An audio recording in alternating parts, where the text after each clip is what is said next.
I am Dr. Rapp, and this is Appreciating Shakespeare, Series 2, Podcast Y, Selected Sonnets, numbers 73 through 116. In the podcast of Chapter 11 in Series 1, I discussed the general characteristics of Shakespeare's 154 sonnets. What follows now are notes on selected individual sonnets, beginning today with Sonnet 73 and ending with Sonnet 116.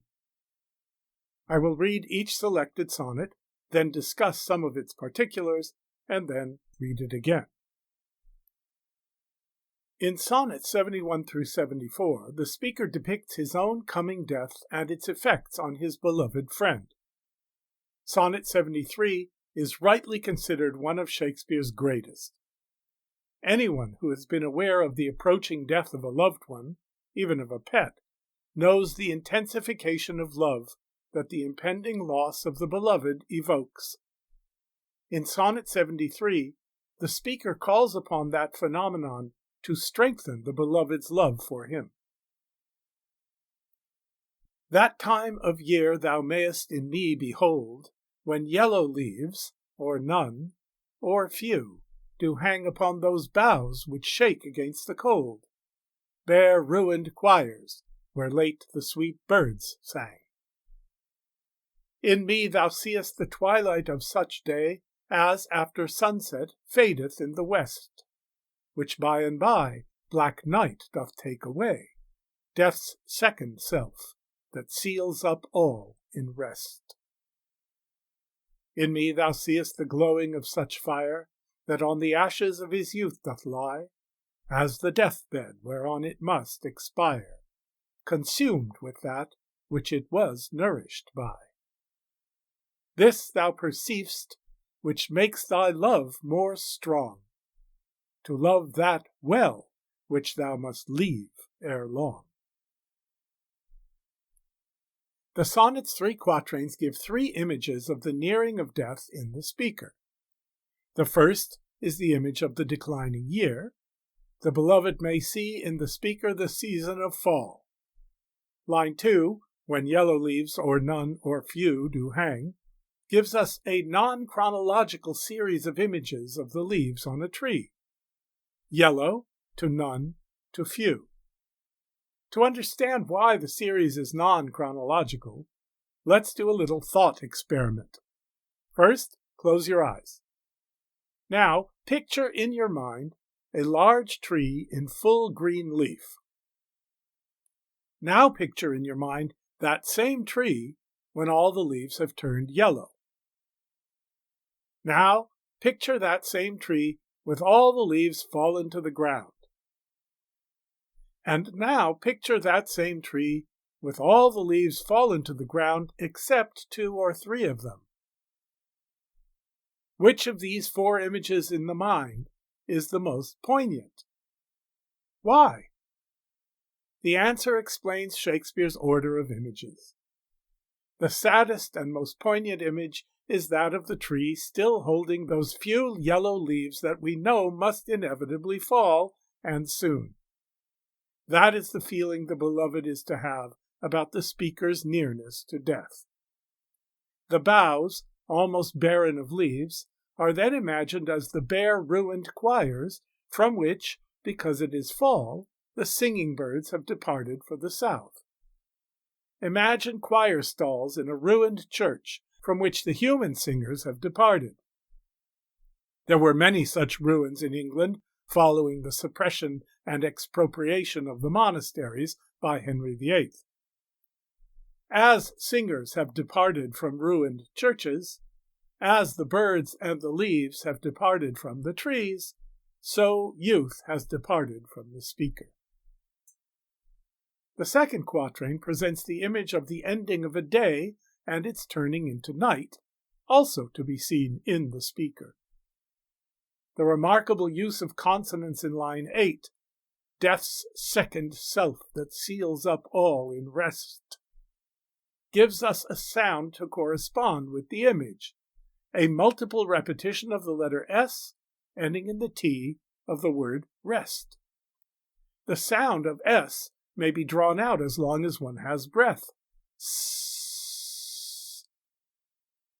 The sound of T may not.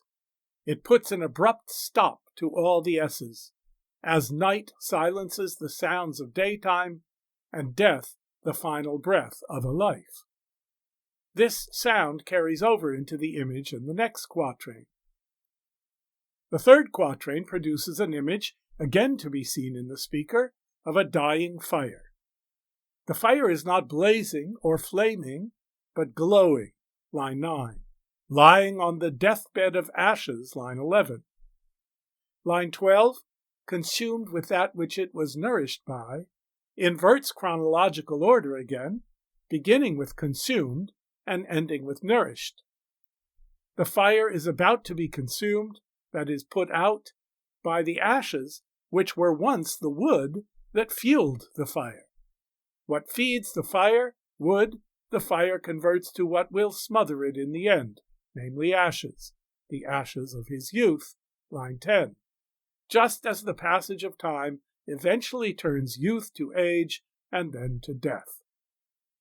The sound that carries over from the previous quatrain is that of line 8, st, the sound of the final extinguishing of a glowing fire.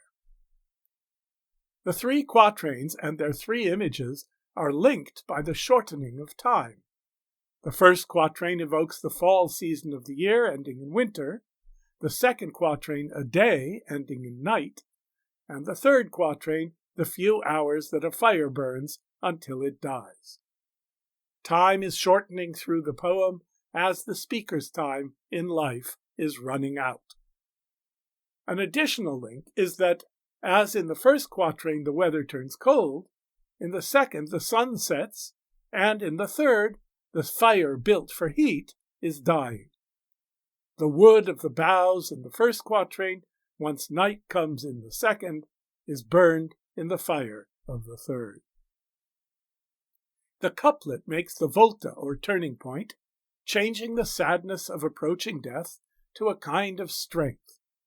Shakespeare takes the ending st sound of line 8, death's second self that seals up all in rest, and of the dying fire, repeats it in perceivest, line 13, and then reverses it, turning it into a beginning in the word strong. In the last line, we must not mistake the sense from the inverted word order. In love that well which, we must understand love well that which. The sense is, to love well that which thou must leave ere, meaning before, long. Lastly, the word leave in line 14, meaning depart, separate from, ties back to the leaves of line 2, which themselves were leaving the tree in the first quatrain. That time of year thou mayest in me behold, when yellow leaves, or none, or few, do hang upon those boughs which shake against the cold, bare ruined choirs, where late the sweet birds sang. In me thou seest the twilight of such day as after sunset fadeth in the west, which by and by black night doth take away, death's second self that seals up all in rest. In me thou seest the glowing of such fire that on the ashes of his youth doth lie, as the deathbed whereon it must expire, consumed with that which it was nourished by. This thou perceivest, which makes thy love more strong, to love that well which thou must leave ere long. Sonnet 74. But be contented when that fell arrest without all bail shall carry me away. My life hath in this line some interest, which for memorial still with thee shall stay. When thou reviewest this, thou dost review the very part was consecrate to thee. The earth can have but earth, which is his due. My spirit is thine, the better part of me. So then thou hast but lost the dregs of life, the prey of worms, my body being dead, the coward conquest of a wretch's knife, too base of thee to be remembered. The worth of that is that which it contains, and that is this, and this with thee remains. Sonnet 74 picks up where Sonnet 73 leaves off, turning to a different metaphor of separation, namely death as a sheriff carrying the speaker away without possibility of bail. Once again we have the immortality of verse, but here the poem preserves not the beauty or life of the beloved, but the love of the speaker himself. The worth of the speaker's physical body, which will eventually decay into the prey of worms, is that it contains a spirit, and the spirit of the speaker, which has inhabited his body in life, has taken up residence in a second, more lasting body, namely this, line 14, the poem we are now reading. The poem, which cannot decay, remains with the beloved. Hence, the beloved is to be contented, line 1, when death arrests the speaker and carries him away, for this with thee shall stay, line 14. To me, this is one of the most moving of the sonnets that seeks to triumph over death through the immortality of verse. The poem itself remains with us, and in it the spirit of the poet. But be contented when that fell arrest without all bail shall carry me away.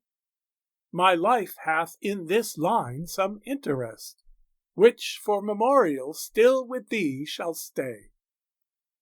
When thou reviewest this, thou dost review the very part was consecrate to thee. The earth can have but earth, which is his due. My spirit is thine, the better part of me. So then thou hast but lost the dregs of life, the prey of worms, my body being dead, the coward conquest of a wretch's knife, too base of thee to be remembered.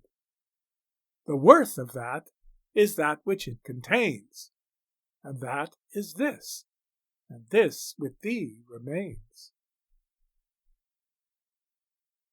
Sonnet 94. They that have power to hurt and will do none, that do not do the thing they most do show, who, moving others, are themselves as stone, unmoved, cold, and to temptation slow, they rightly do inherit heaven's graces, and husband nature's riches from expense. They are the lords and owners of their faces, others but stewards of their excellence. The summer's flower is to the summer sweet, though to itself it only live and die. But if that flower with base infection meet, the basest weed outbraves his dignity. For sweetest things turn sourest by their deeds. Lilies that fester smell far worse than weeds. This sonnet comes in the center of a group in which the speaker fears that the beloved, whose virtue may not correspond with his show of beauty, Sonnet 93, line 14, may have betrayed or may forsake the speaker. This particular sonnet turns from the more personal language of thou to a more general complaint, they that, line 1. The contrast is drawn in the first two quatrains between two kinds of men. A, those who have the power to hurt others but do not do so, lines 1 to 2, who are the rightful heirs to heaven's graces, including outward beauty, line 5, who are not easily tempted to waste their gifts, line 4 and 6, who therefore can be considered the lords of the gifts they have been given by behaving in ways consistent with their outward beauty. And B, those who use their gifts to hurt others, who are easily tempted, who do not deserve heaven's graces, whose outward gifts and inward character are not in harmony because, though beautiful on the outside, they are guilty in their character or behavior. and who therefore are merely stewards of their outward beauty, but don't own it, are not one with it. The former are to be praised, the latter are repulsive. The third quatrain then supports the distinction with a metaphor.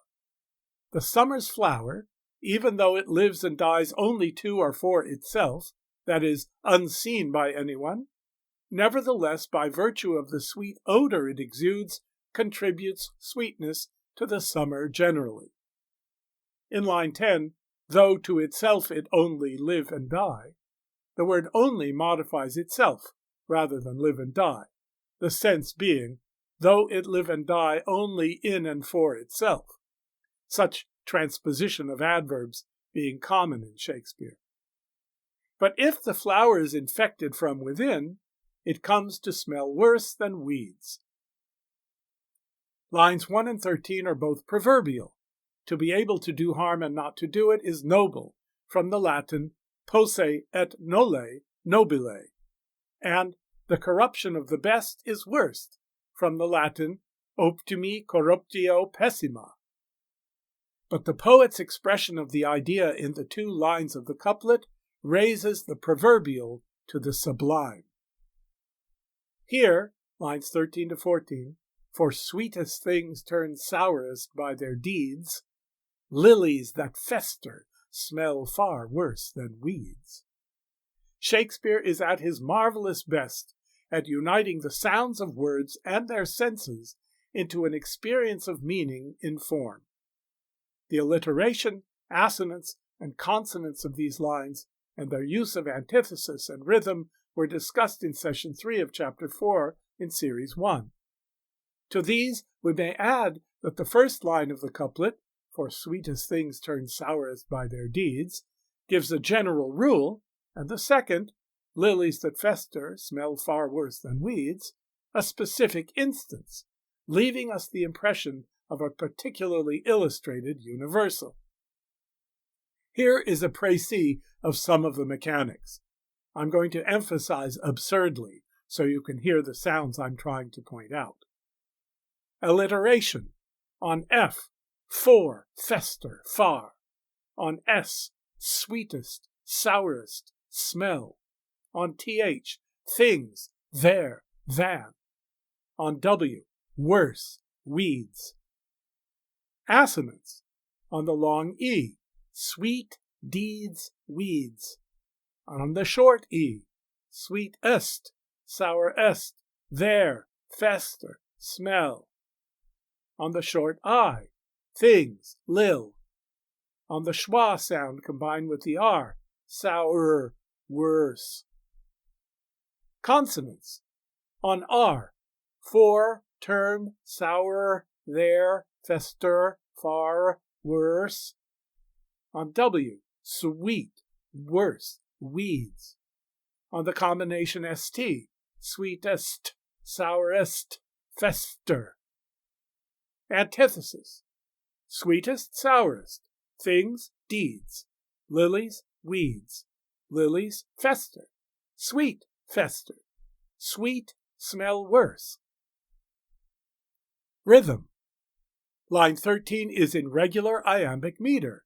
For sweetest things turn sourest by their deeds. Line 14 is punctuated with a trochee, lilies, and a spondee, far worse. Lilies that fester smell far worse than weeds. Generalization. Sweetest things turn sourest by their deeds. Specific. Lilies that fester smell far worse than weeds. The overall effect of this combination of figures of speech is achieved not through construction brick by brick, but by knack, the phenomenal gift Shakespeare had for thinking in the medium of figures of speech, of word sound that we call poetry.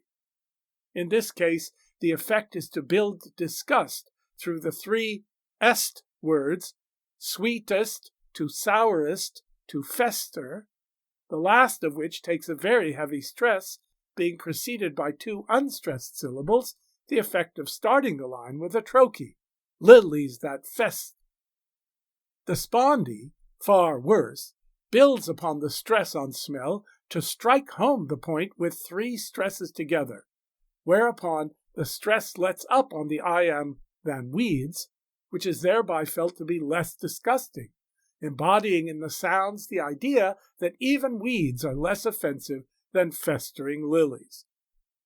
In the context, there is no more powerful force than the word fester where it comes, and its meaning, placement, and sound evoke just the repulsion against betrayal that the poem exists to condemn. They that have power to hurt and will do none, that do not do the thing they most do show, who, moving others, are themselves as stone, unmoved, cold, and to temptation slow, they rightly do inherit heaven's graces, and husband nature's riches from expense. They are the lords and owners of their faces, others but stewards of their excellence. The summer's flower is to the summer sweet, though to itself it only live and die. But if that flower with base infection meet, the basest weed outbraves his dignity. For sweetest things turn sourest by their deeds. Lilies that fester smell far worse than weeds. Sonnet 116. Justly Shakespeare's most often recited sonnet, Sonnet 116 makes a universal claim about the nature and meaning of love, and then punctuates and enforces the claim with a witty conditional assertion in the couplet. Let me not to the marriage of true minds admit impediments. Love is not love, which alters when it alteration finds, or bends with the remover to remove. Oh no, it is an ever fixed mark that looks on tempests and is never shaken. It is the star to every wandering bark, whose worth's unknown, although his height be taken. Love's not time's fool, though rosy lips and cheeks within his bending sickle's compass come. Love alters not with his brief hours and weeks, but bears it out even to the edge of doom. If this be error, and upon me proved, I never writ, nor no man ever loved. Let me not to the marriage of true minds admit impediments, lines 1 to 2, refers to the Anglican marriage ceremony, in which, in the words of the Book of Common Prayer of 1559, the priest requires and charges, quote, if either of you do know any impediment, why ye may not be lawfully joined together in matrimony, that ye confess it. Here, however, the marriage is not between a man and a woman, but between true minds. The word true implies fidelity as well as honesty. Compare it with Polonius's "To thine own self be true" in Hamlet, Act 1, Scene 3, line 78. Mind is the highest of the three divisions of the self in Platonic and subsequent philosophical thought, so that while the marriage of man and woman is a uniting of minds, hearts, and bodies, here the marriage is of one mind, intelligible soul, with another, leaving out of consideration the sensible soul, the heart and the feelings, and the vegetable soul, the body and its needs and desires. The speaker hints that there may be impediments to joining hearts and joining bodies, or to joining minds that are not true, but he will not admit, that is, permit in, and allow that there may be, any impediment that can obstruct the union of true minds. Then comes a statement that is a startling explication of why the speaker will not admit impediments. The reason is that love is not love, line 2, which would be a paradox if it were not for the enjambment that leads on to the next line, which alters when it alteration finds. That is, that changes when love finds some change in those with whom it has united. The which clause modifies the first of the two words love in the previous line, not the second. That is, love that alters when an alteration finds is not love. Similarly, love does not alter just because one of the lovers leaves or betrays or dies. Bends with the remover to remove in line 4. Mark, in the phrase ever fixed mark in line 5, refers to a sea mark, akin to a landmark, by which we navigate because it is fixed and therefore can be trusted as a guide. Bark in line 7 means ship, and the quatrain in general uses the metaphor of navigation. Ships navigated by the stars, and particularly by the North Star or Pole Star, by which the ship's position at sea can always be determined. Remember that, at least for the purposes of poetry, the stars in Shakespeare's time were still thought of as turning in perfect motion upon the perfectly created and incorruptible crystalline spheres, which I discussed in session 1 of chapter 7 in series 1. The function of the stars, in addition to making navigation possible, was to receive God's grace and distribute it variously upon the world. As C.S. Lewis explains in The Discarded Image, to look up toward the heavens at night was not to look out into a vast emptiness punctuated by random fires, but to look in to the center of true reality presided over by the mind of God, whose perfect creation was symbolized and illustrated by the heavenly lights. We cannot measure the essential meaning or value of a star, its worth in line 8, because only God can do that, but we can measure its height from the horizon, and by that measurement know where we are. As the pole star is the constant by which a ship is piloted, so love is the measure and guide of all our earthly motions. Love cannot be made a fool or victim by time, unlike the beauty of the physical body, rosy lips and cheeks, and the body itself, which in time decay, lines 9 to 10. There's a powerful use of onomatopoeia in lines 9 through 11. Anyone who has ever cut grass or weeds with a sickle knows the sound it makes. Shh, shh. Shakespeare creates that sound with the PS, SK, and KS sounds of lips and cheeks, and then sickles, compass, come, and finally weeks. With the hard SK sound of the cutting sickle is contrasted the long drawn-out sound of doom in line 12, so that the love of the marriage of true minds is associated with lasting until the end of time, in contrast with the body, which must soon be cut down by the blade of time. The bending sickle, line 10, or scythe, is associated with time, and with death, the grim reaper. The image is ancient. Kronos, the god of time, was conflated with the god of the harvest, who carried a sickle. The Bible images man as being cut down like grass, as in Psalm 90, verses 5 through 6. The couplet, "If this be error and upon me proved, I never writ, nor no man ever loved," presents an if-then conditional conclusion to the argument, ending in another paradox. The phrase, "upon me proved," line 13, means both proved against my argument and proved in my case. Thus, if these claims about love are proved wrong by logic and by his own failing to love his beloved unalterably, then the speaker asserts he has never written, and no man, including the reader, has ever loved.